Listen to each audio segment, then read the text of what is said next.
Podríem dir que foodie és un mixing entre actitud, però també té molt a veure amb la passió que tu tens amb el menjar.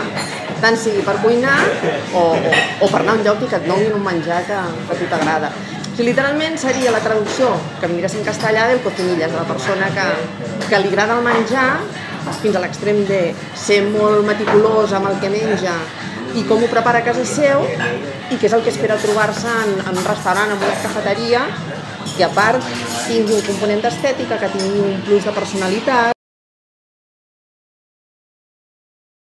Jo crec que ha sigut una gestació lenta que hem anat assimilant a nivell de fotografies. També ha sigut molt important el fet que Instagram ara ja per gastronomia sigui la xarxa social reina, perquè et permet explicar amb una sola imatge sensacions, olors, colors, que ve una mica el mixing de tot plegat.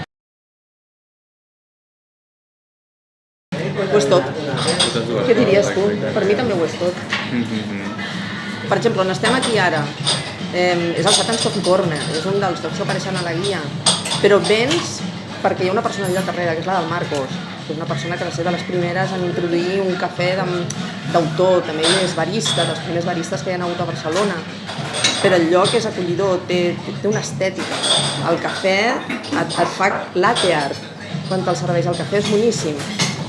D'alguna forma ho és tot.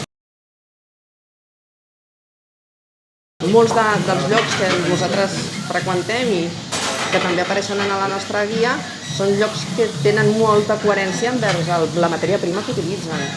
Molts utilitzen, si no és bio per tema de costos, és quilòmetre zero, és proximitat, és molt respecte per la gastronomia local, per als productes de temporada i també amb els tipus inclús de coccions que s'utilitzen també. Cada cop estem incorporant més tendències veganes, crues, menjar més cru, perquè també manté més les propietats.